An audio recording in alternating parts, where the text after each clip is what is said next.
అదేవిధంగా ఇది గమ్ము వస్తుందండి, దీనికి జిగురు. ఇప్పుడు అంటే రకరకాల గమ్స్ వచ్చినాయండి.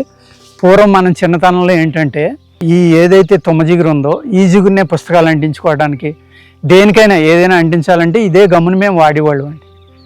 ఇప్పుడంటే రకరకాల గమ్స్ వచ్చినాయి కాబట్టి అవి వాడుతున్నారు. ఈ తుమ్మ జిగురు అనే దాన్ని అనేక రకాల లేహ్యాల్లో వాడుకోవచ్చండి. మంచి వీర్యవృద్ధి ప్లస్ బలం, అదేవిధంగా మూత్రవ్యాధుల మీద కూడా బాగా పనిచేస్తుందండి. కానీ దీన్ని శుద్ధి చేసుకుని వాడుకోవాలి. ఏ విధంగా చిన్న చిన్న ముక్కలు కొట్టుకుని తడి పొడిగా నెయ్యి వేసి స్టీల్ పాత్రలో కానీ ఇనప పాత్రలో కానీ వేపించుకోండి. అది పేలాల్లో పొంగుతుంది, పొంగి చాలా స్మూత్గా అవుతుంది, తేలికైపోతుంది, పెద్దగా పెరుగుతుంది అది సైజు. ఎంత పెరిగితే అంత పెరిగిన తర్వాత ఆ సౌండ్ ఆగిపోయిన తర్వాత దాన్ని మాడిపోనివ్వకండి. చిన్న మంట మీద దాన్ని తడి పొడిగా అంటే ఒక 50 గ్రాములు ఉంటే చిన్న ఒక హాఫ్ స్పూన్ వేసుకోండి, తడిస్తే సరిపోతుంది నెయ్యిలో.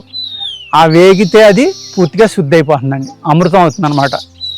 దాన్ని మీరు అప్పుడు ఈ లేహ్యాల్లో కానీ లేకపోతే వీర్యవృద్ధి కోసం కానీ ఇటువంటి వాడుకుంటే చక్కగా పనిచేస్తుందండి. మీరు పాలతోటి తీసుకోవచ్చు దాన్ని.